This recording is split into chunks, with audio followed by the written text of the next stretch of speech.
A lot of you are probably going to step outside here shortly and either shovel the drive or clean off the car or do something outdoors where you're going to be out in these conditions here.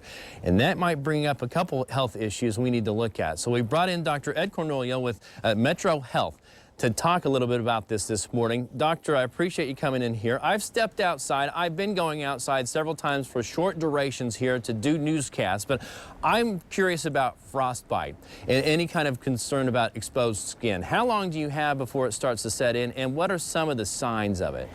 You know, you have, with a kind of standard cold temperature of maybe around 0 with not a lot of wind, you maybe have 30 minutes, but once that wind picks up and the wind chills get to 10, 20, or 30 below, that can drop rapidly to 10 minutes or less.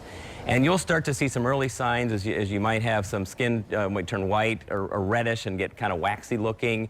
The fingers and toes will start to go numb and get a little tingly. And actually, you'll start to sense that they feel warmer, even though if someone would touch them, they would feel very cold. But you get the sense they feel warmer.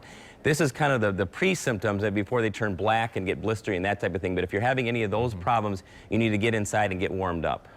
What's the first thing that I need to notice, though? I mean, is it tingly, I got to go inside, or is it numb, got to go inside? Where's it kind of falling? Yeah, it's kind of tingly, numb. If you start to sense that sensation, look at them and see. And if they're tingly, numb, and they start to look that kind of reddish and white color, almost like not well, then you need to go in. So it's really a combination of those things. When does somebody go to the hospital if you have some kind of extremity that has been affected by frostbite, or you think so? You know, if it doesn't, when you go warm it up, you still have an odd sensation. It doesn't feel normal to you. You have some, some of the pictures you see now would be times to maybe go in, particularly if it starts to get dark and blistery and that type of thing.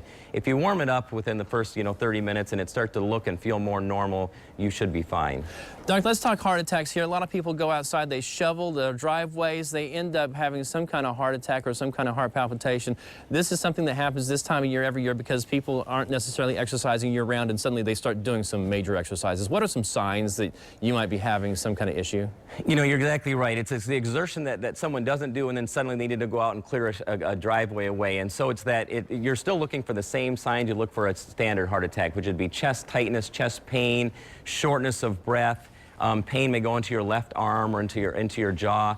And you're exactly right. It's like if someone has sat around for a while and now goes out and does a lot of heavy lifting, it can be very exertional. You can be lifting, 10 to 15 pounds per shovelful, and you can be going over and over again. That's why we say take breaks, make sure you're hydrated, and make sure you're using maybe smaller shovelfuls and you have a big job and you like to get as much as possible. If you minimize the weight you're lifting at each given shovelful, that's going to be better on the heart.